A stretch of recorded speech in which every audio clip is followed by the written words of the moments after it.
자막도 달려 있는데 지금 뭐 탄핵 찬성 시위와 반대 시위의 이 상황 그리고 탄핵 찬성하는 이 민노총 이 시위에는 중국인이 3분의 1, 3분의 2 가량이 나오고 있다라는 얘기까지 해요. 그런 얘기까지 하고 있습니다. 놀라운 얘기인데요. 네. 우리 국내에 계신 분들도 잘 파악할 수 없는 이야기들도 있을 겁니다. 괜히 당사에 쳐들어와가지고 누가 뭐라 그런다고 거기 쫄면 안 돼요. 네. 왜냐? 그분들은 여러분을 찍어준 사람들이 아니에요. 네. 여러분들 찍어준 사람들은 왜 저기 안 가나? 대통령 관저 앞에 안 가나 하고 가슴을 졸이는 사람들이 당신들을 찍어준 우파 국민이에요. 네. 그러니까 우파 국민들 자신을 찍어준 사람들이 뭐라고 해서 자기를 국회에 보냈는지를 잘 알기 바랍니다.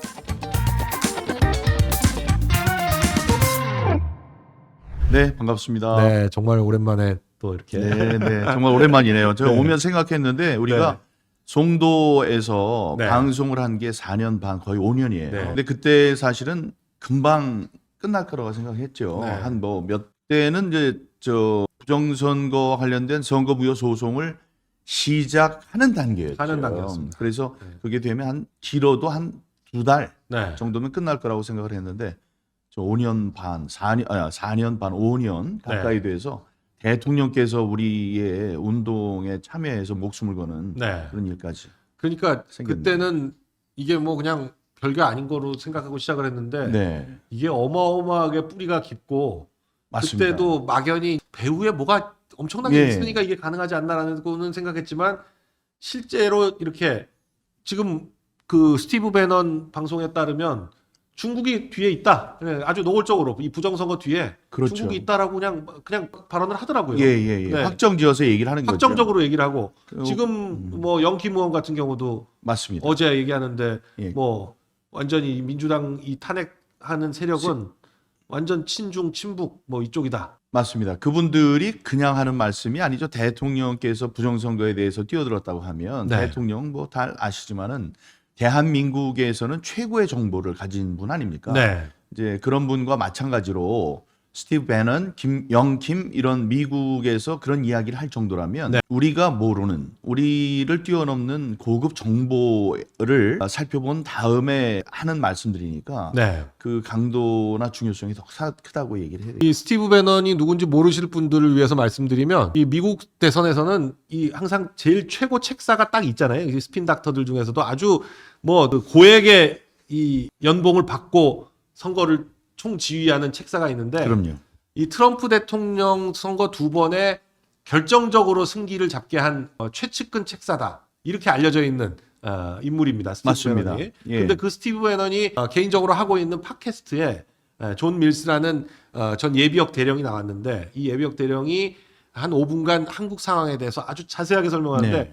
저희가 파악하고 있는 것과 아주 일치하고 그렇군요. 거기에 한 단계 더 나아간 그런 정보를 얘기를 하는데 조 영상인데요. 저 밑에 네. 자막도 달려 있는데 지금 뭐 탄핵 찬성 시위와 반대 시위의 이 상황 그리고 탄핵 찬성하는 이 민노총 이 시위에는 중국인이 3분의 1, 3분의 2 가량이 나오고 있다라는 그러게 얘기까지 말입니다. 해요. 그런 얘기까지 하고 있습니다. 놀라운 얘기인데요. 네. 우리 국내에 계신 분들도 잘 파악할 수 없는 이야기들도 있을 겁니다. 그런데 네. 사실에 기초한 거니까 저 네. 비디오를 좀 보시고 네. 지금 현재 상황이 어떤지에 대한 사항을 좀 이렇게 알아두시면 좋을 것 같습니다. 중국 사람들이 진짜로 있느냐 이런 얘기하는 사람들 많아요. 네. 그런데 그 시위 현장에서 한국말 해보라고 네. 그럴 때 못하고 왔다 갔다 하다가 도망가는 사람들이 많습니다. 네. 중국말 해보라 그러면 기가 막히게 중국말 해요. 당연하죠. 다음에 또 중국 사람 아니냐 그러면은 영어로다가 I'm Japanese 이러면서 도망가는 사람들이 있고. 그리고 이 이상한 한자 쓰여 있는 걸 막 이게 머리띠를 한 사람도 있고 네, 네. 옷 입은 사람도 있고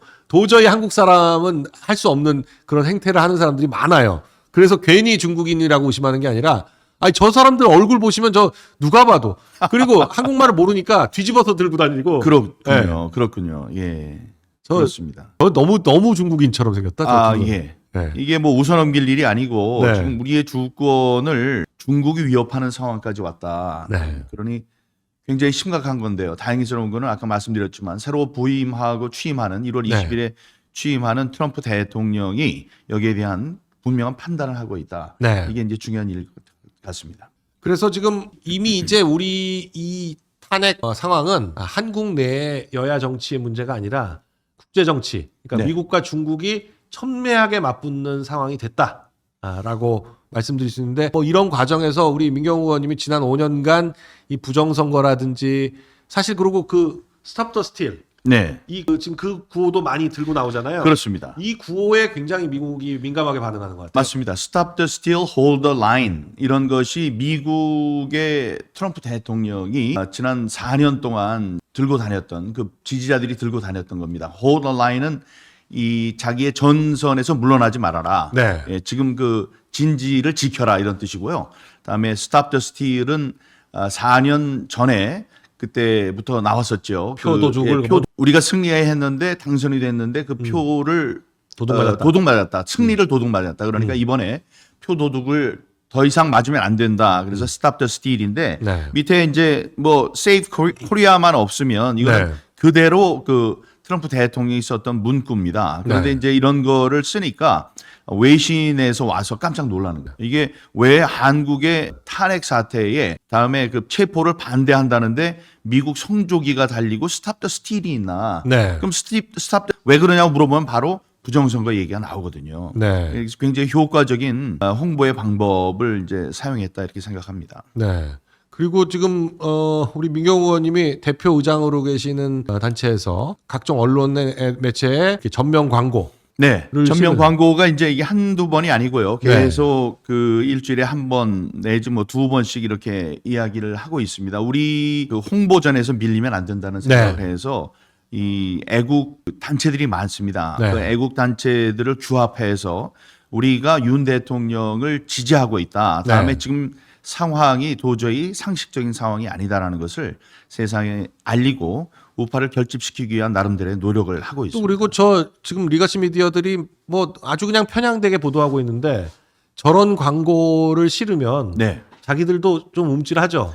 앞에서는 막 까고 있는데 맞습니다. 전면 광고로 이게 나가면 맞습니다. 자기들도 모순되기 때문에 맞습니다. 예, 지금 좀 제어하는 효과가 있을 것 같아요. 맞습니다. 네. 저 일면 기사의 글자 크기보다 더 크게 해달라고 했으니까요. 네. 예, 일면 기사가 아무리 잘못 나오더라도 중간에 펴서 보면 사설 나오기 바로 한 장 전인데 이런 글들이 나온다는 것을 보면 조선일보나 조선일보 독자들이나 이것을 벗어나려는 많은 우파 시민들은 힘을 얻을 것이라고 생각을 해서 안간힘을 쓰고 있습니다. 네, 이 뭐 사실 지난 5년간 거의 그냥 생업이 이제 그냥 완전히 맞습니다. 예, 생업을 접고 지금 완전 이 부정선거 밝히고 이 전국을 정상화하는 그 일에 완전히 전부 매진하고 계시는데 사실 네. 그 미국 정계의 이 부정선거 이것과 관련한 거를 처음 미국 가셔서부터 시작해가지고 맞습니다. 2020년에부터 가셨었잖아요. 네네. 미국 가서. 얘기 해볼까요? 미국 네. 얘기 뭐 잠깐 하기 전에 네. 지금 5년 동안 싸우면서 느낀 감회인데요. 네.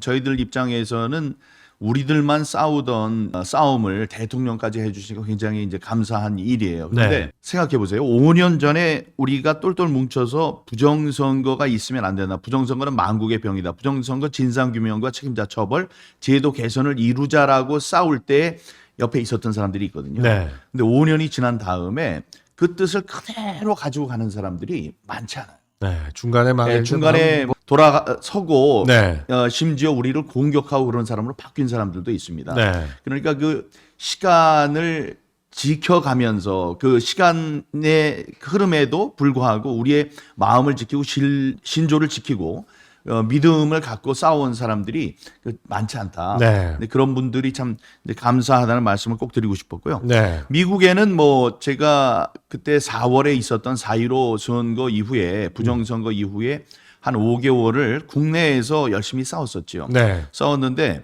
도저히 먹히질 않는 겁니다. 네. 우리들 사람들은 많이 모이는데 이분들 말고 일반 국민들에게 전달이 되기 위해서는 말씀하셨지만 레거시 언론들이 미디어들이 호응을 해줘야 되거든요. 네. 뭐 조중동 이런 데서 단 한 줄도 보도를 하지 않는 거예요. 경찰, 검찰 할 것 없이 이런 사람들이 호응을 해주지 않고 그냥 묻힐 위기에 있더라고요. 그래서 네. 이제 그때 생각한 게 미국으로 가야 되겠다. 왜냐? 미국으로 가면 거기에 있는 언론들이 있거든요. 세계의 언론들. 다음에 저 세계 정치의 중심가니까요. 그런 사람들을 자극을 하면 그 외신을 타고 한국으로 또 그 넘어온다. 이야기가 넘어올 것이다 라고 생각을 해서 가서 의회, 백악관, 법원, 유엔 본부 앞에서 1인 시위를 하고 네. 그다음에 내셔널 프레스 클럽에서 기자회견도 하고 네. 할 수 있는 일을 다 했습니다. 다음에 사람들이 잘 모르는데 지금은 얘기할 수 있습니다. 백악관 바깥에서만 한 줄 알아요. 백악관 안에 들어가서 이 사람들과 1시간 동안을 제가 브리핑을 했습니다. 네. 부정선거에 대해서는. 그때 그 사람들이 요청한 게 있습니다. 여기 들어온 사실을 비밀로 해달라. 그때는 트럼프 대통령 말기였습니다. 그러니까 네. 9월이었으니까 두 달 앞이면 대통령 선거가 있을 때였으니까 그때 이제 그것을 비밀로 해달라. 근데 그 이유가 다 이제 이해가 됐어요. 왜냐? 우리의 대통령은 당시에 문재인이었고, 네. 그다음에 저는 야당 의원 출신이거든요. 네. 근데 미국 동맹국의 대통령이 있는 백악관 안에 제가 들어가서 이 지금 있는 문재인 정부가 부정선거를 저질렀다라고 이야기를 하면 이거를 공개했을 경우 미국 동맹국이 한국의 레짐 체인지, 정권 교체를 바라는 게 아니냐 이런 식으로 비칠 수 있기 때문에 비밀로 해달라고 그랬어요. 그러나 지금 이제 시간이 지났습니다. 이 바뀌었고 그 바이든에서 지금 트럼프 또. 대통령이 이제 바뀌었고 우리 또 쪽에서도 정권이 바뀌었기 때문에 그 이야기를 이제 지금쯤은 해도 된다고 생각을 합니다. 네. 그 국무부 다음에 NSC에까지 가서 이야기를 했죠. 다음에 대통령 비서실. 네. 굉장한 일이에요. 대통령 비서실에 실장은 못 만났지만 부실장에게 30분 동안 뭐 30분하고 굉장히 긴 시간이죠. 제가 간 게 아니고 그때는 그랜드 뉴섬이라는 지금 KC팩의 한때 그 회장을 맡았던 그분, 의장을 맡고 있는 그분, 지금은 아니네요. 이제 그분이 들어가서 직접 브리핑을 이제 했습니다. 네. 그래서 이제 조에 퍼지기 시작했는데 그때는 열심히 듣지 않았죠. 근데 2달 후에 바로 당해버렸잖아요. 당했죠. 그게 중요한 겁니다. 트럼프 대통령. 예, 그때는 한국에서 제가 이렇게 썼거든요. Be aware or be next. 지금 준비하고 대비하지 않으면 알아놓지 않으면 다음번에 너희들이 부정선거의 피해자가 된다. 이렇게 얘기를 들었음에도 불구하고 그때는 한쪽 귀로 듣고 한쪽 귀로 이제 흘려버렸을 겁니다. 네. 하지만 2달 뒤에 그걸 겪었잖아요. 네. 그래서 지금 트럼프가 얼마나 그거에 당했다고 생각하면 의회 1월 6일 그럼요. 예, 그 난리가 났었겠습니까? 트럼프의 예. 배신감, 어떤 트럼프의 비통함, 뭐 맞습니다. 이런 것들이 너무나 느껴지는 예, 상황이었죠. 그렇게 됐는데 그거는 이제 NSC의 문건으로 보고가 됐을 거고요. 네. 부실장도 보고를 했을 거고. 그때는 한 귀로 흘려들었지만 나중에 보니까 이게 실제 이렇게 된 상황이었다는 것을 알고 트럼프 대통령이 당선되기 전에 선거 막바지에 한국의 NSC 차기 보좌관으로 명명이 되던 뭐 그런 중요한 분이 오셔서 비공식적으로 어떤 얘기를 했냐 하면 민경욱 당신이 그 당시에 와서 부정선거에 대한 경고를 해줬는데 네. 그 이야기에 더 주의 깊게 그 이야기를 경청하지 않아서 유감으로 생각한다는 유감 표명을 했어요. 이건 굉장히 중요한 일. 그 이후에 그 이야기가 한국으로 들어왔고 대표적으로 하태경 같은 인사가 정치인이 완전히 국제적인 또라이가 되는 것을 내가 볼 수가 없으니 이걸 처벌해야 된다. 이런 그건까지 듣고 네. 그랬었습니다. 네. 근데 그런 상황이 지금 이제 많이 정리가 돼서 다음에 KC팩 말고 CPEC에 가서 6분짜리 연설도 하고 네. 그런 과정에 대한민국의 부정선거가 있다는 사실은 미국의 조야 특히 여권 공화당 이쪽 사람들은 이제 많이 아는 그런 게 됐기 때문에 한국에서 이런 일이 일어났다? 그때 와서 얘기를 했던 동양의 한국의 정치인이 얘기했던 그것이 지금 사실로 드러나는구나. 네. 그렇게 느끼는 분들이 많습니다. 네. 그래서 그 지난 4년 반 동안 그렇게 애를 쓰셔서 결국 윤 대통령도 상황을 인식해서 지금 이렇게 된 거고 미국 측은 뭐 아주 그냥 이걸 부정선거라고 명백히 보고 있는 것 같아요. 그 민주당의 192석은 부정선거에 기반해서 만들어진 의석이다. 맞습니다. 네. 그러니까 국회가 이제 불법적으로 민주당과 이 친중 친북 세력에 의해서 점령됐다. 이런 인식을 하고 있는 것 같아요. 맞습니다. 지금 그 행정부 대통령은 우리 윤석열 대통령이지만 지금 192석의 의석으로 입법 독재를 하고 있습니다. 네. 근데 이분들이 제대로 뽑힌 분들이면 말을 안 해요. 네. 그러나 이분들 자체가 부정선거로 뽑힌 사람들이거든요. 지금 네. 뭐 우리들이 52명 명단을 가지고 얘기를 하고 있습니다만 그 사람들이 지금 떵떵거리면서 난리를 치고 있는 겁니다. 그러니까 저 사람들은 선거는 신경을 안 쓰는 거예요. 맞습니다. 네, 어차피 자기 당선된다. 이게 좀 네. 굉장히 중요한 얘기를 하셨는데 우리 다 정치를 해봤잖아요. 정치를 해본 입장에서 이 선거 때가 되거나 아니면 자기가 정치인으로서 국회의원으로서 활동을 할 때 우리가 가장 신경을 많이 쓰는 게 유권자의 생각입니다. 유권자들은 어떻게 비칠까? 그렇죠. 네. 다음번에 내가 당선되기 위해서 나를 뽑아준 사람들은 나의 이 행동을 어떻게 볼 것인가 이렇게 생각들을 하시거든요. 네. 그러니까 우리가 철저한 을이 되는 거죠. 적어도 선거 기간에는 특별히 더 을이 됩니다. 을, 병, 정이 돼요. 그런데 그거는 뭐냐면 한 표라도 얻어서 내가 당선이 돼야 되겠다는 생각 때문에 그런 거거든요. 네. 여러분, 그런데 만약에 선거는 그냥 부정선거로 해서 내가 당선이 된다 그러면은 을이 될 필요가 없죠. 그냥 민주당 공천만 받으면 되는 거죠. 공천만 받으면 당연히 네. 당선이 되는 거니까. 여러분, 그게 농담이 아니고 진짜로 그렇게 지금 벌어지고 있습니다. 네. 그런 상황에서 유권자들을 아래로 보는 전혀 신경을 안 써도 되는 그냥 연기만 하는 존중하는 척 연기만 하는 그런 태도를 못 보십니까? 이재명 뭐 이런 사람들의 태도 속에서 그런 거를 보시게 되는 거죠. 네. 그게 바로 부정선거의 증거라고 할 수 있습니다. 그러니까 미국에서는 이런 상황을 속속들이 지금 알게 되는 상황에 처했다 이런 거죠. 근데 지금 트럼프가 사실 이 상황을 정확하게 알고 있다고 보여지는 게 지금 골드버그 미국 대사가 이제 떠났고 임기에 맞춰서 새로 임시 대사로는 조셉 윤이라고 굉장히 한국에서 잘하시는 분을 임시 대리 대사로 해놨는데 새로 지금 대사로 지명하려고 하는 사람이 미셸 박스틸 이분이 지금 캘리포니아에서 공화당 후보로 출마해서 3선을 해야 되는데 이번에 지난 11월에 낙선을 했어요. 근데 낙선이 본투표에서는 이겼는데 이 우편투표 우리식으로 하면 관외 사전투표가 우편투표인데 네. 이 우편투표에서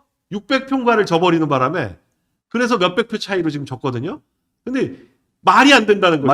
말이 안 된다는 거 지금 다들 얘기를 하는 건데 네. 이게 본인이 이 우편투표 때문에 진 거가 부정선거라고 굉장히 생각하고 있는 그런 분을 대사로 지명한다. 맞습니다. 라는 것 자체는 이 한국의 부정선거에 대해서 또 트럼프가 어떤 인식을 갖고 있는지를 보여주는 거 아니냐.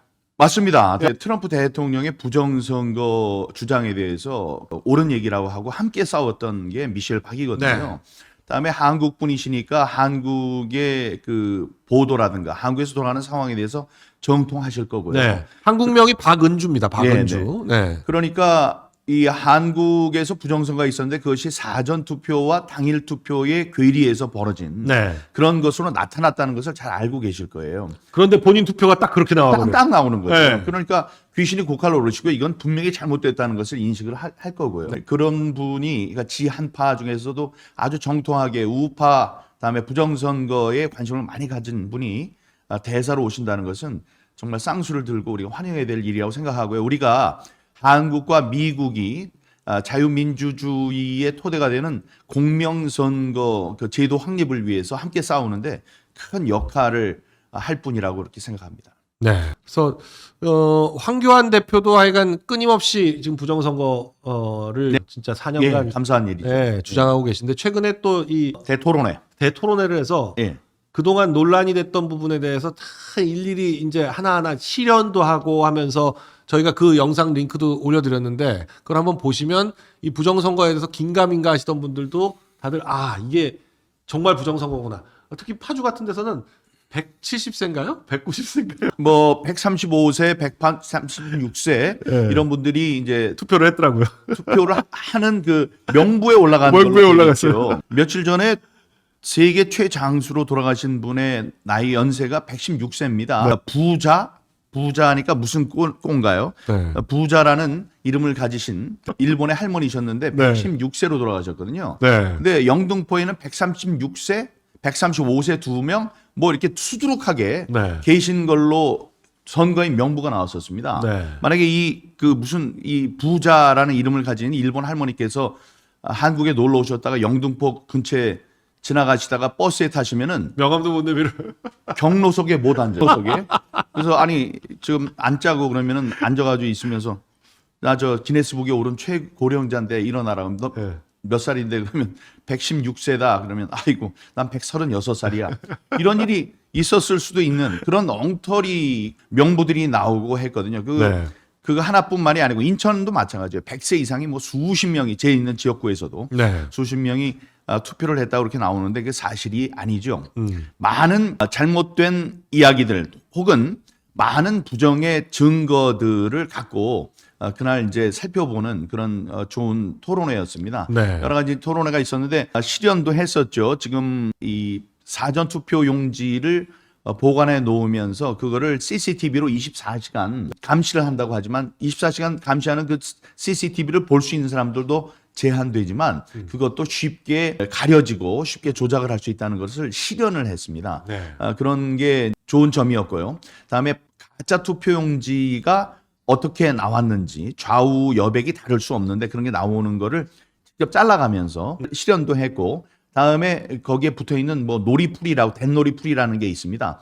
그 풀이 전혀 그 사전 투표를 할 때는 나올 수 프린터로 없는데. 하기 때문에 네. 나올 수 없는 거고 그 댄놀이풀이라는 것은 프린트라는 인쇄라는 인쇄소에서 종이가 밀리지 않게 위해서 한쪽에다가 바르는 풀이거든요. 영수증에 뒤에 나오는 노란 풀 같은 거 그런 건데 그런 것이 나오는 게 어떤 과정에서 나오는지 이런 것을 하나하나 이제 보여주었습니다. 네. 근데 이제 거기서 제기된 혹시 궁금한 게 있으면 다 물어봐라 그랬더니 웬 TV 카메라 제가 어느 방송국에서 나왔는지 제가 확인이 안 됐는데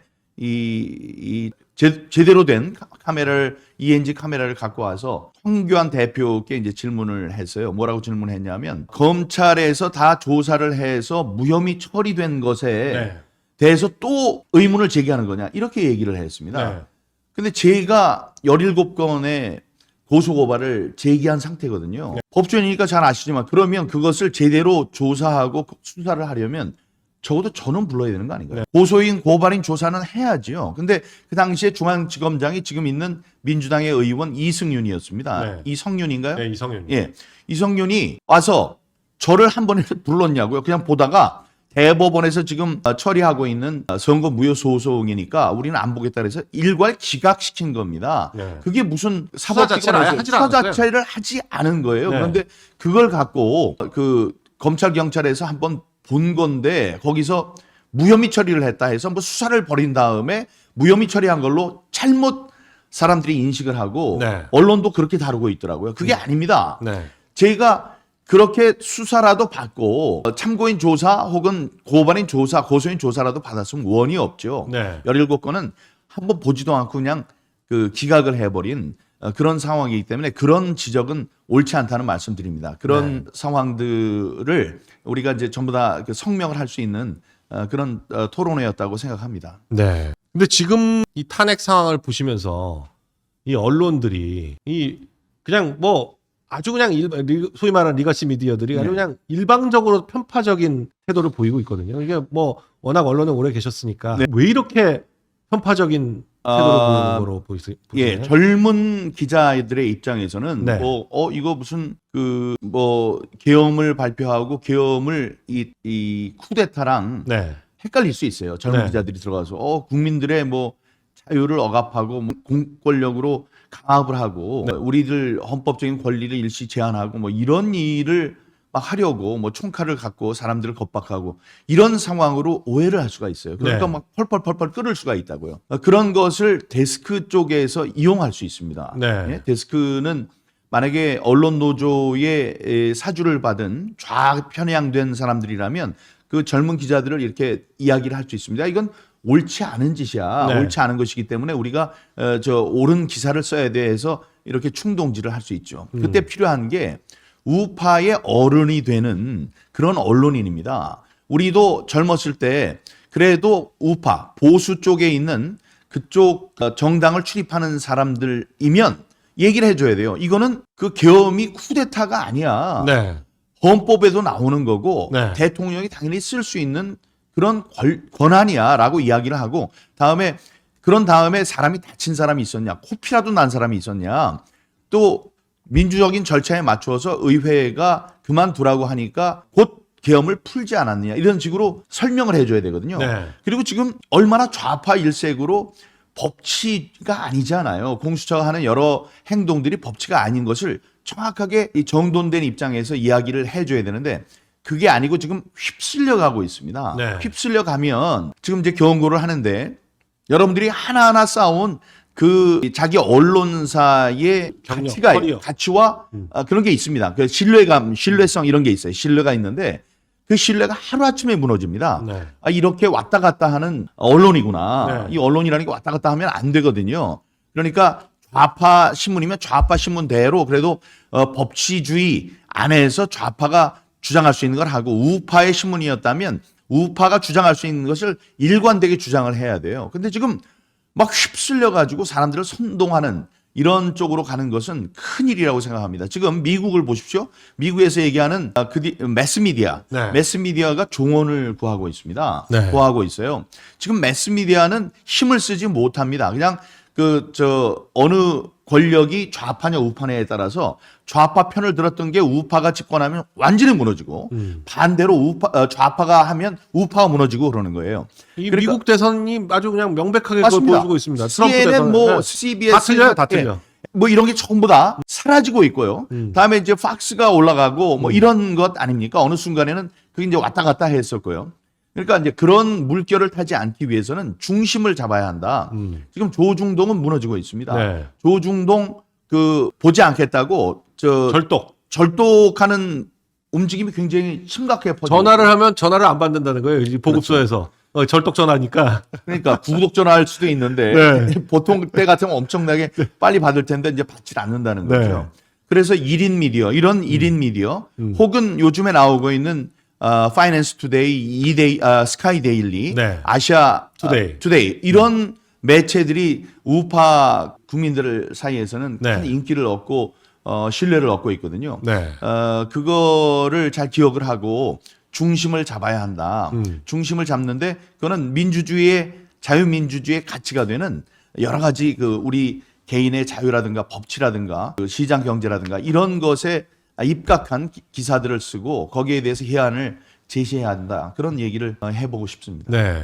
그런데 요즘 여론조사가 오늘도 펜앤마이크랑 리서치 뷰가 조사한 건가요? 이런 KPI 뉴스라는 곳에서 이제 리거시 미디어에서 네. 한 여론조사는 아니지만 이런 조사들이 나오고 있는데 확연히 윤 대통령의 지지율이 급상승하고 있고 네. 민주당과 국힘 지지율이 거의 오차 범위 안에서 비슷하게 나오는 지금 그런 단계까지 왔거든요. 네. 한 달 전과는 완전히 차이가 납니다. 지금 맞습니다. 한 달 전에 막 계엄했을 때 그 분위기하고는 완전히 다르다는 거를 누구나 느끼고 있기 때문에 지금 이 상황이 어떻게 전개될 걸로 네. 그렇게. 여론조사는 저희들이 부정선거를 연구하고 싸우는 입장에서는 여론조사는 이미 부정선거의 한 수단으로 자리를 잡았습니다. 네. 90%가 좌파에 의해서 조정이 되는 게 여론조사 기관이에요. 네. 뭐 꽃이라고 있었나요? 거기도 김어중이 뭐, 하는? 네, 김어중이 하는 데는 뭐. 제일 왼쪽이라고 네. 하는데 다 왼쪽으로 좌쪽으로 편향된 조작을 하는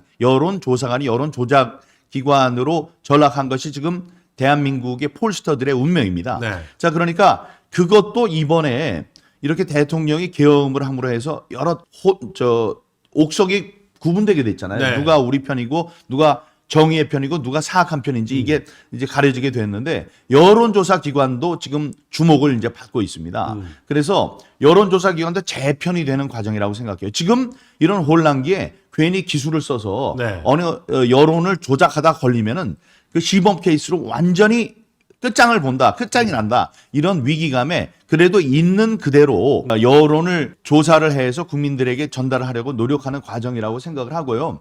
당연하죠. 지금까지는 여러분 지난 정권에서 보면요, 이 어느 여론조사 기관에서 민주당과 문재인의 여론조사 결과가 굉장히 낮게 나왔어요. 네.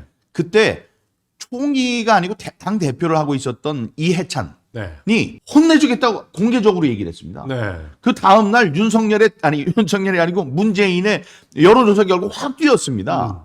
한 6% 뛰었었죠 그때. 예, 네. 잘 기억하시네요. 네. 이번에 또 뭐라고 그랬어요? 민주당에서 또 얘기를 하는 거예요. 고발한다고. 고발하겠다. 네. 근데 이번에도 먹혀들는지 한번 보십시오. 이번엔 먹혀들지 않습니다. 먹혀들면 안 되고요.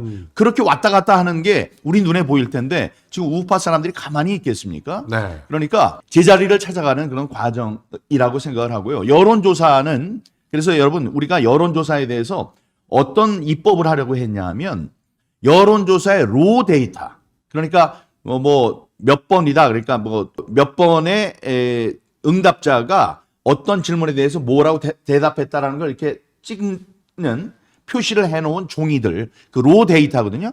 로 데이터를 10년 동안 보관을 하도록 하는 그런 입법을 저희들이 마련했었어요. 네. 당연히 안 된다고 그러죠. 그래서 네. 폐기됐거든요. 부결이 됐습니다. 민주당의 반대로. 그러니까 그런 입법이 필요합니다. 그런 입법이 있어야지 이거 잘못 괜히 조작을 했다가 10년 뒤에 이거 그 로데이터 이거 봐. 너희들 조작했던 거야라고 나오면은 아주 그 인생이 박살난다는 네. 그런 교훈을 주기 위해서 그런 입법을 했었는데 그런 입법은 지금도 추진이 돼야 하는 좋은 입법이라고 생각합니다. 네. 자, 이번에 여론조사 기관들도 제자리를 찾아가는 그래서 여론을 그대로 반영하는 그런 계기가 됐으면 좋겠습니다. 네. 지금 뭐 그저께 어저께 40% 나오니까 바로 막 야당에서 고발안에 어쩌네 막 그 하다가 고발을 결국 하지는 못했어요. 왜냐면 그 다음에 바로 또 40%, 36% 이런 게 막 계속 나오니까. 말이 안 되는 거죠. 네. 문재인 대통령이 여러분 선정을 베풀었습니까? 네. 그 바보 같은 세상에서 제일 나쁜 대통령이라고 저는 생각을 네. 하거든요. 그 사람이 저 퇴임하는 날까지 60%였어요. 그게 말이 됩니까? 아, 그리고 지금 윤석열 대통령에 대해서도 네. 좋다 나쁘다가 좋음, 뭐 잘한다, 못한다에서 잘한다, 못한다에서 이게 갈려야 되는데요. 네. 여러분 못한다는 없어. 정말 못한다만 있어요. 그게 제대로 된 여론조사가 아닙니다. 어떻게 하필이면 제일 못한다라고 하는 사람만 골라가지고 이만큼씩 올라가도록. 아니, 잘 못한다. 무지하게 못한다. 그러니까 잘 못한다는 게 이만큼 있고 정말 못한다는 게 이렇게 극단적으로 가는 게 적어야 되는데 그게 아니에요. 그냥 못한다는 없어. 정말 못한다만 그냥 뭐 몇십 %씩 있는 그런 여론조사가 제대로 된 여론조사라고 생각하지 않습니다. 아무리 우리나라가 지금 양극화됐다고 그거를 인정하는 입장에서 보더라도 그건 옳은 여론조사가 아니라고 생각합니다. 네. 근데 지금 의원님 보시기에도 지금 그 윤 대통령 지지율이나 지금 뭐 갤럽이랑 네. 리얼미터처럼 자주 하는 데들은 지금 대통령 지지율 조사 안 한다 이러면서 빼고 있는데 그게 이제 안 하는 건지 발표를 안 하는 건지 아니 뭐. 그 사람들이 네. 얘기하는 게 지금 업무 만족도라고 네. 이제 자기네들이 항목을 넣었었다는 거예요. 대통령으로서 직무를 잘 수행하느냐라고 물어봤었는데 지금 대통령이 아니니까 그걸 뺐다는 거예요. 네. 말이 됩니까? 아니, 지금 같은 때에 대통령이 어떤 지지를 받고 있나가 가장 궁금한 거 아니에요. 관심사인데. 관심사인데 그걸 안 하고 대통령이 아니기 때문에 대통령 업무에 대한 직무에 대한 만족도 잘하고 있다 못하고 있다 이거를 우리가 조사하는 항목이 있었으나 지금 그 사람 대통령이 아닌데 우리가 왜 조사합니까? 이런 허무맹랑한 얘기를 하면서 조사를 안 하고 있습니다. 그러나 그런다고 막는다고 아니 주위에서 우리가 보는 여기 이제 시청자들 지금 실시간으로 올라오는 네. 이런 답변에서 우리가 알 수 있는 건데 그건 눈 가리고 아웅이고요. 정말 햇빛을 그냥 눈 감고 해는 안 떠 있다 이렇게 얘기하는 거하고 똑같은 일이라고 생각합니다. 지금 우파의 결집, 다음에 이게 이제 법치주의 혹은 부정선거. 여러분 부정선거는 만국의 병입니다. 네. 아니 이 대통령이 최고급의 정보로 봤을 때 부정선거가 있었고 지금 부정선거로 당선된 사람들이 가짜 국회의원들이 입법 독재를 휘두르고 있다. 이거는 세상에 알려야 되겠다. 대통령의 입장에서 거짓이라면 그런 일을 하겠습니까? 자기의 목숨을 걸고 직위를 내걸고 그럴 수가 없는 거죠. 그런 생각을 대통령이 하고 있구나. 지켜야 되겠다. 우파가 이제 결집이 돼서요. 지금 이제 어떻게 해서든지 우리들에게 알려질 대통령에 대한 그 지지도가 네. 지금 우리 사회에 차지하고 있는 우파들이 얼마나 되고 얼마나 차지하고 있는지를 알아볼 수 있는 아주 중요한 바로미터가 될 것이라고 생각합니다. 그리고 그 여론조사가 참 중요하기는 한 게요. 네. 공무원 지금 이 상황에서 공무원들이 참 중요한데 공무원들이 여론조사에 정말 민감해요. 민감하죠. 네. 이게 네. 그 대통령 여론이 낮았다 그러면 안 움직여. 음, 전혀 안 움직여요. 그렇죠. 지금 경호처가 저렇게 탄탄하게 지키겠다고 하는 것도 대통령 지지율이 받쳐주니까 자기들이 대통령 지켜도 괜찮다고 그럼요. 생각하는 거고 경찰들 뭐 동원하겠다고 말로는 뻥뻥대지만 안 움직이죠. 안 움직이죠. 경찰들이 자기들 움직였다가 만일에 윤 대통령 복귀하면 자기들 다 작살나는데 그렇죠. 지금 그리고 안 그래도 고발하고 있는데 맞아요. 거기 뛰어들어가서 그거 했다가 나중에 고발돼가지고 경찰 연금도 못 받고 쇠고랑 차고 그때 가서 대통령이 만일에 복귀하면 그 경찰들을 가만히 두겠습니까? 관저로 쳐들어온 경찰을? 가만히 안 두죠. 네. 지금 경찰 여러분도 명심하시기 바랍니다. 네. 지금 대통령이 돌아옵니다. 여러분 잘못 생각해가지고 지금 범죄자 이재명이 대통령이 될 것이라 잘못 생각하고 계시는데 네. 이 이재명이라는 사람은 지금 법치주의에서 법대로 한다면 곧 선거법 위반으로 공직선거법 위반으로 대통령에 나설 수 없는 사람이에요. 네. 그 그 선고가 되기 전에 무리하게 대통령을 끌어내려고 지금 하고 있는 겁니다. 그러니까 경찰 여러분 지금 경호처랑 총싸움 벌일 생각하면 안 됩니다. 네. 이길 수도 없지만 그 사람들 목숨 걸고 지키는데 지키도록 명령받은 사람들이에요. 지금 뭐 당연히 지켜야 되는 사람들이고 거기에 괜히 유혈 사태를 뭐 촉발하고 그래서 한다? 나중에 용서받을 수 있는 일이 아니라는 거를 경찰 가족분들 계시면은 혹시라도 그런 계시면 명령 받았을 때 네. 절대 따르지 말으라고 따르면 안 됩니다. 네. 따르면 나중에 보호받을 수도 없고요. 네. 그다음에 그게 적법하고 올바른 일이 아니니까 그거 하지 말라고 말려주셔야 됩니다. 지금 저 난리치고 있는 민주당 의원들 나중에 가서 경찰에 대해서 책임져 줄 사람 한 명도 없어요. 당연하죠. 그거 나 몰라라. 아유, 그거 전혀 한두 아무 번 상관없는 보십니까? 거죠. 예. 예. 그 사람들이 책임질 수 있는 일이 아닙니다. 아니 공수처장 가지고 그렇게 뭐 울고 빨고 해서 빨리 체포하라고 하다가 체포 못하니까 공수처장 탄핵하겠다고 그렇죠. 그러는 거 아니에요. 그러니까 저 사람들은 쓰고 버리는 사람들이니까 당락에 네. 따라서 움직이는 사람들입니다. 그 사람들을 믿으면 큰일 납니다. 여러분들이 믿을 수 있는 거는 법이에요. 법과 양심이에요. 이 법이 이렇고 나에게 주어진 업무가 무엇인지를 정확하게 보고 활동을 하셔야 된다. 이런 말씀 드리겠습니다. 그러니까 최상목 대행을 탄핵하는 거는 또 역풍 불까봐 직무유기로 고발한다 그러는데 지금 누구를요? 최상목 대행은 직무유기로 고발하고 공수처장은 탄핵하겠다고 공수처 그렇죠. 없애버리겠다고 지금 그러고 있어요. 최상목 대행이나 공수처장이나 이들 뭐 야당 의원들의 입장, 이재명의 입장에서는 저분들을 뭐 키워드려야 되겠다. 그건 어린 반푼어치도 없는 소리입니다. 네. 이건 뭐 자기네들이 지금 뭐 정권을 잡은 이후에는 지금 뭐 눈에 들어가지고 뭐 이게 되겠다. 지금 우종수 국가본부장 지금 뭐 이상식이랑 누구랑 통화를 하는지는 모르겠지만 여기서 뭐 민주당 내 여기서 뭔가 공을 세워가지고 정권 바뀌면 자기가 경찰청장 되겠다. 어린 반푼어치도 없는 소리예요. 당연하죠. 네. 그 최상목 대행은 저랑 이제 동기고 뭐 서울대 법대 네. 선배잖아요. 82학번. 근데 저랑 같이 청와대에서 같이 생활을 했어요. 비서관으로. 네. 그러니까 제가 대변인 할 때 경제비서관으로 왔었거든요. 네. 그런 사람입니다. 그렇게 박근혜 대통령에게 스카우트가 됐고, 그다음에 그래서 청와대에서 근무를 했고, 그다음에 박근혜 대통령 일 때문에 수사를 받다가 네. 윤석열 대통령 눈에 띈 거예요.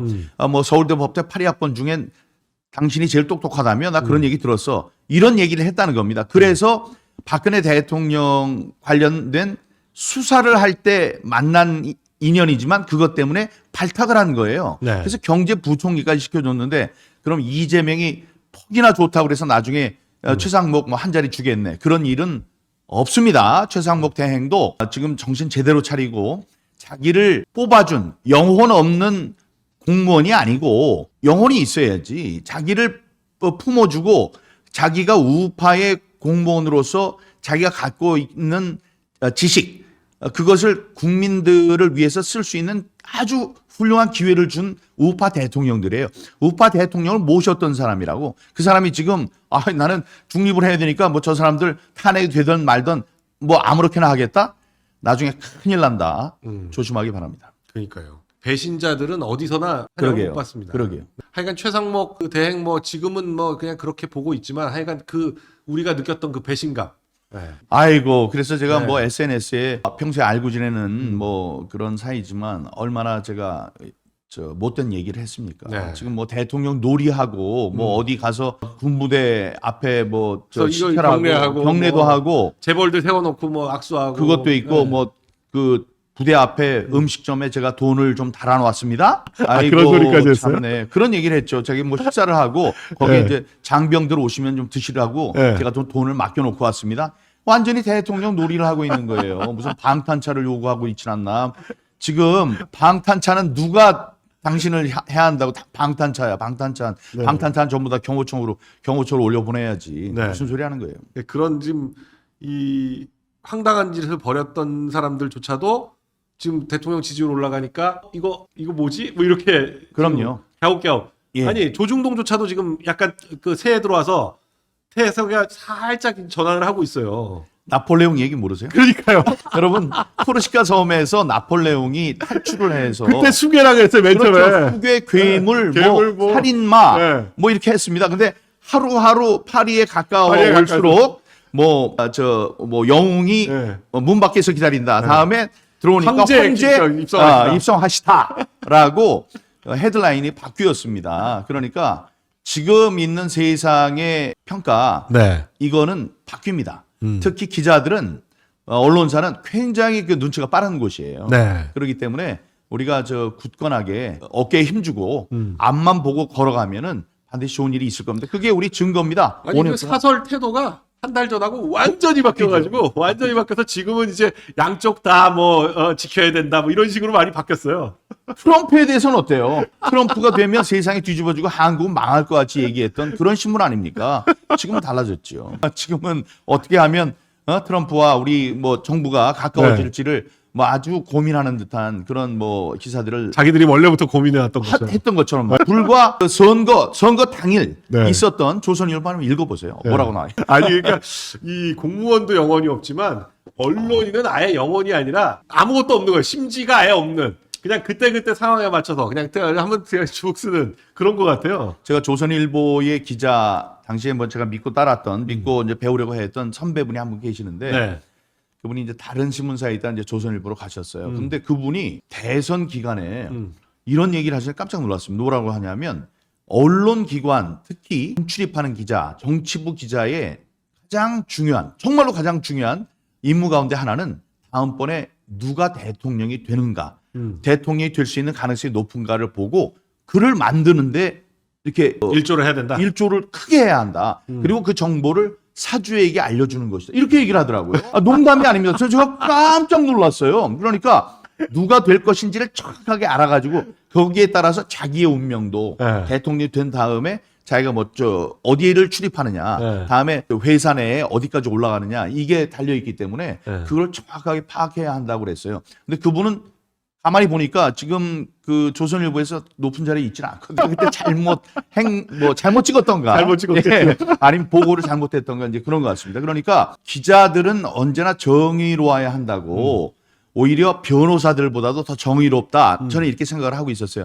변호사들을 취재하다 보면 제가 기자실에 취재하다 보면 변호사는 소송에서 이길 수 있도록 자기의 고객의 이 법적인 얘기를 이제 해주는 조언을 주는 사람들입니다. 네. 물론 이거 하면 안 되겠다는 사람 나오긴 하죠. 그러나 이제 그 사건을 맡는 사람은 맡는 순간부터 여러 가지로 이 사람의 이익을 위해서 자기의 법적 지식을 제공하는 네. 그런 이제 사람들인데 우리는 달라요. 근데 제가 왜 이런 얘기를 하냐면 어느 변호사의 제보로 제가 취재를 했는데 네. 제가 확신이 없어서 이게 맞나 하고 최종 기간에 이 기사를 써야 하나 이런 고민을 하고 있을 때 그걸 물어봤어요. 네. 이게 맞습니까?라고 물어봤더니 그분이 그런 얘기를 하면 안 되는데 그 변호사가 뭐라 그러냐면 이 정도면 괜찮을 것 같습니다. 이 정도로 KBS에서 취재를 한다 그러면 그 법정에서 좋은 결과가 나올 것 같습니다. 이렇게 하더라고요. 이 사람은 나한테 준 거 네. 거기에 대한 뭐 진실 여부가 아니고 네. 내 이 KBS에 땅 하고 나오는 이 특종 보도를 자기의 그 소송에 재판에, 이용하는. 소송에 이용하려고 하는구나 이런 걸 알고 난 다음에 깜짝 놀라서 제가 취재를 안 해서 막 순간이지만 뭐 이제 그렇습니다. 지금 나폴레옹 얘기도 했지만 네. 지금 상황이 어떻게 변하는 거에 따라서 신문의 헤드라인은 다 바뀝니다. 네. 그러니까 지금 있는 헤드라인 보고 이거 완전히 틀렸네 이런 생각 할 필요 없고요. 아랫배에 힘주고 앞으로만 나가면 네. 정의가 승리할 것입니다. 저를 보십시오. 네. 4년 동안 여기 뭐 같이 보십시오. 4년 동안 그렇게 애를 쓰고 힘들게 하고 핍박을 많이 받았지만 그래도 계속 하니까 끝이 있잖아요. 네. 뭐 대통령이 부정선거를 갖고 도와줄 거라고 우리가 언제 그렇게 생각을 했겠습니까? 네. 이런 날도 오니까요. 힘내시기 바랍니다. 근데 지금 많은 분들이 걱정하시는 건 이제 헌재로 탄핵 심판이 넘어갔는데 이 헌재가 지금 뭐 그냥 눈에 띄는 사람만도 4명이에요. 우리법연구회 헌재 재판관 중에 헌재 재판관 8명 중에 4명이 우리법연구회 출신이 문영배, 이미선, 정계선 그리고 이까지가 마은혁은 지금 임명이 안 됐으니까 3명이네. 3명이네요. 3명이 우리법연구회 출신인데 이 우리법연구회 국제인권법연구회 여기가 그 김명수 대법원장 시절부터 해가지고 이 사법부의 불신에 그 아주 그냥 가장 심대한 영향을 끼친 그런 조직 아니겠습니까? 이게 완벽한 사조직인데 맞습니다. 이게 이건 아주 정말, 걱정되죠. 네, 걱정이 지금 됩니다. 얘기하는 네. 3명, 4명만 돼도 괜찮아요. 네. 6명이 돼야 되니까 9명 네. 체제에서 6명이. 그러나 지난번에 보셨다시피 8대 0으로 괜히 이렇게 갈려가지고 불이익을 받는 것을 막기 위해서 자기네들끼리 안에서 우리는 이번에 만장일치로 가자. 통일을 이런 하자. 그런 이야기를 할 수가 있거든요. 네. 그게 이제 무서운 겁니다. 지난번에 박근혜 대통령의 탄핵은 제대로 된 탄핵이었나요? 네. 그게 법과 양심에 따른 결정이었나요? 전혀 아니죠. 말도 안 돼. 그거는 지금 와서 보면 너무 황당한 탄핵 결정이에요. 그거 뭐 헤어롤 네. 감고 나와가지고 정신없이 했던 8대 0이라는 그 얘기가 주었던 제가 국회의원이었을 때인데 그 충격이 얼마나 컸습니까?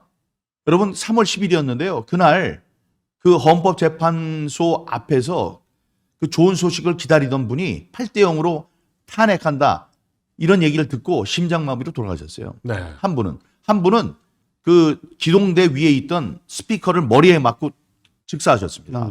전국적으로는 6분이 돌아가셨어요. 자, 이 헌법재판소에 있는 이 사람들, 헌법재판관들은 재판이라기보다는 이 정치를 하는 사람들입니다. 네. 그러니까 나를 뽑아준 좌파니까 나는 가서 좌파의 입장을 대변해야 한다라고 생각을 하는 사람들이에요. 그러니까 우리들이 보여줘야 될 건 뭐냐 하면 너희들이 법과 양심이 아닌 네. 너희들의 정치적 목적과 정치적 지시에 따라서 결정을 한다면 우리 국민들이 가만히 있지 않을 것이다라는 것을 보여줘야 됩니다. 네. 뭐 가서 뭐 누굴 뭐 때리고 일어나는 게 아니고 지금 그 사람들이 이 광화문 그다음에 한남동에 그 추운 그날 밤을 새면서 이게 있는 인파들의 그 규모를 보면 크기를 보면 보고 느껴야 돼요. 이때 내가 의지할 것은 법과 양심밖에 없구나. 네. 나중에 누가 뭐라고 그래도 칼이 목에 들어와도 난 내 양심과 보세요 법이 이렇게 돼 있어요라고 얘기할 자신이 있는 판결을 내리라. 네. 그런 것을 우리가 보여주기 위해서는 대통령 법치에 의한 대통령에 대한 뭐 탄핵 결정 이런 게 분명히 필요하다라는 것을 사람들에게 보여주는 우리의 그 세력 과시, 세과시 이런 게 굉장히 필요하다고 생각합니다. 네. 결국 그러니까 이게 오프라인에서 이제 뭐 댓글 달고 이런 게 문제가 아니라 오프라인에서 진짜 이 광장에 모인 인파 이거만큼 힘이 센 건 없죠. 네, 맞습니다. 사실 그때 박근혜 대통령 탄핵 때도 촛불 주말마다 촛불 집회 인원수가 계속 얼마가 됐네 여기에 다 넘어간 거잖아요. 그런데 왜 촛불 집회를 훨씬 상회하는 네. 그 인파들이 매주 토요일 날 어디서 모여요? 광화문에서. 조선일보 바로 밑에서 모여요. 네.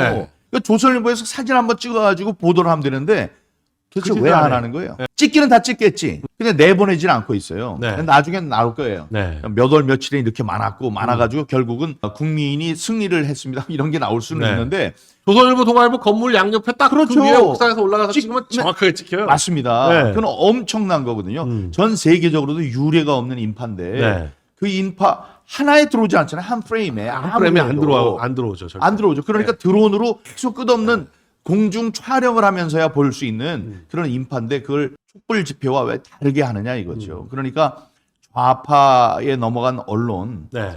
좌파에 넘어간 사법부 이게 얼마나 중요한 것인지 그게 다 부정선거로 입법부를 장악한 입법 독재에 의해서 이루어지고 있는 겁니다.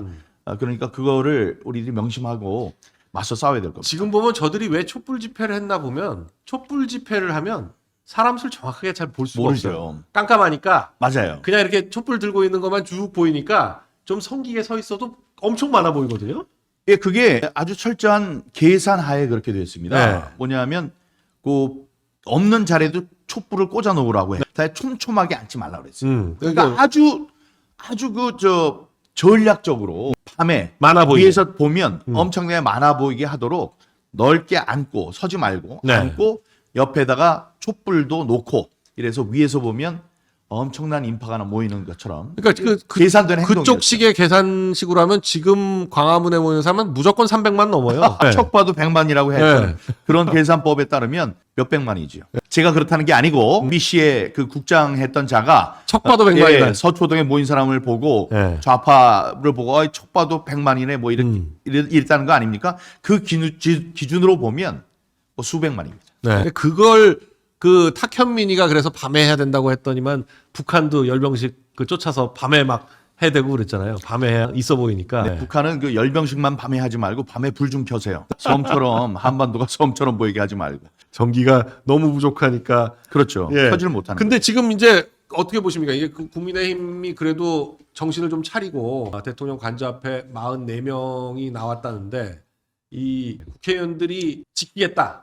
하면 절대 경치는 못 들어가죠. 그 앞에 막 딱. 당연하죠. 네. 맞습니다. 이때 네. 지금 국회의원들이 할 수 있는 거는 좌고 우면하지 마세요. 저도 거기에 있으면서 여러분들이 무슨 생각을 하는지 압니다. 좀 그 보수적으로 따라가는 게 좋지 않나 네. 이런 생각을 할 텐데 지금은 나오는 게 맞습니다. 네. 여러분들을 밟고 지나갈 수 없습니다. 여러분들이 한 사람이 수많은 경찰 다 물리칠 수 있습니다. 네. 한 사람의 시민은 어려울 수 있어요.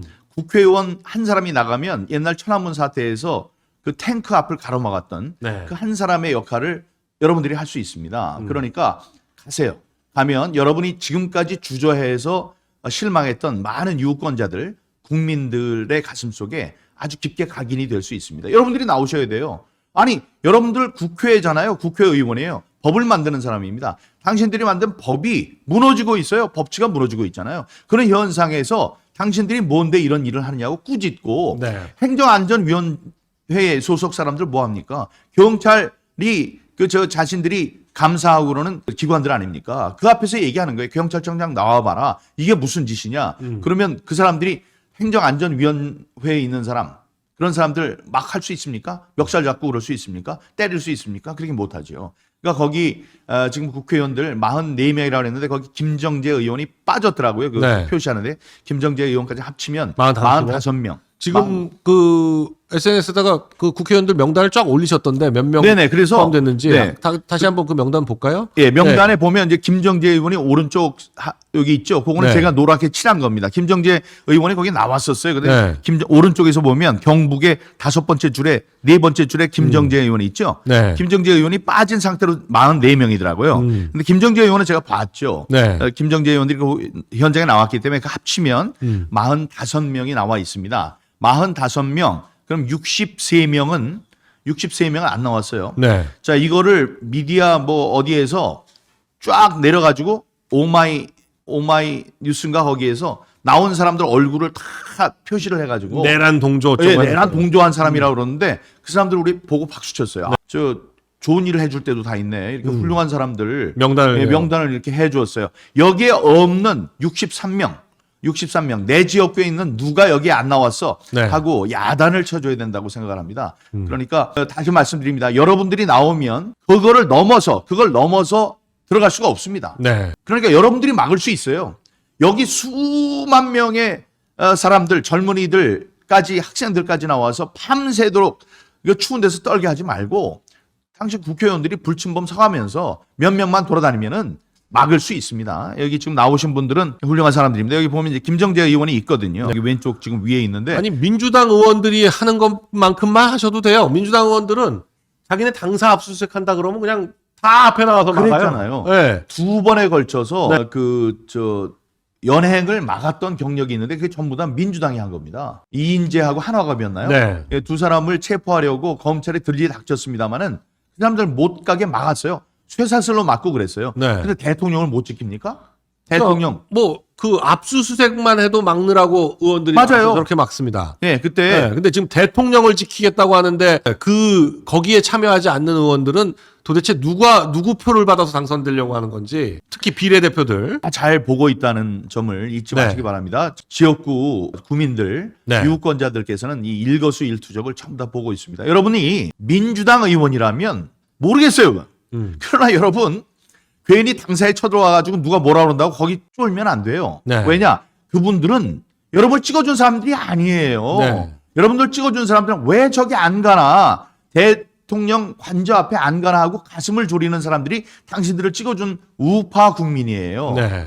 그러니까 우파 국민들 자신을 찍어준 사람들이 뭐라고 해서 자기를 국회에 보냈는지를 잘 알기 바랍니다. 네. 물론 국회의원이라는 사람들이 가서 우파 사람들이 찍었다고 우파의 이익만을 위해서 애쓰는 사람들은 아닙니다. 전체를 대신해서 한 명이 뽑혀가서 옳은 정치를 하라고 보낸 사람들이긴 맞습니다만은 네. 당신들 찍어준 사람들의 생각도 잊어서는 안 된다. 그분들의 염원을 배신해서는 안 된다. 이런 말씀 드립니다. 네. 그 찍지도 않은 사람들이 내가 찍었다 그러면서 이상한 소리를 해요. 그러니까요. 네. 아이고. 절대 안 찍습니다. 그런 사람들. 지금 나와서 네. 난리치는 분들은 그 사람들은 좌파입니다. 좌파. 네. 종북 좌파. 거기에 있는 사람들이 그러는 거예요. 이거는 저 법치가 무너졌으니까 난 정의로운 우파다. 그런 분들 얘기를 해보세요. 그런 분들이 네. 그렇게 나서는 다시 한번 그 명단 한번 보실까요? 지금 뭐 김은혜 왜 나왔냐 안 나왔냐 뭐 얘기했는데 김은혜 의원 나왔었나요? 김은혜 의원이 네. 뒤에서 이렇게 숨어가지고 사진이 찍혔어요. 네. 그러니까 그거는 나온 걸로 봐야 돼요. 여기 보면 네. 김은혜 의원이 쭉 보세요. 네. 내려보면 더 올려보세요. 더 올려보세요. 여기 있잖아요. 서울 경기에 나왔네. 네. 예, 서울 경기에 이렇게 네. 있기 때문에 네. 그 뭐 드러내고 얼굴을 드러내고 싶지 않았는지 뒤에서 이렇게 찍혔는데 네. 찍혔다는 거 그거 나왔다는 얘기입니다. 그러니까 나온 사람들을 찍어가지고 자기네들이 이거 뭐 저 죽일 사람들이라고 매국노라고 그래서 한 거니까 네. 나온 겁니다. 김은혜 의원 숨지 말고 얼굴 이렇게 하세요. 잘 나간 거예요. 네. 네. 자, 오늘 뭐 오랜만에 정말 민경우 의원님 모시고 여러 가지 얘기를 나눠봤는데 여러분 다 같이 민 의원님 말씀대로 흔들리지 말고 네. 배에 힘을 꽉 주고 네. 우리가 대통령을 지키면 지켜지고 네. 반드시 복귀된다. 예, 그렇습니다. 네. 예, 그런 좋은 날이 있는 겁니다. 이 뭐 희망이 있습니까? 네. 항상 드리는 말씀인데 희망이 있어서 싸우는 게 아니고 싸워야 희망이 생기고 더 커집니다. 네. 그러니까 우리가 함께 싸워야 되겠습니다.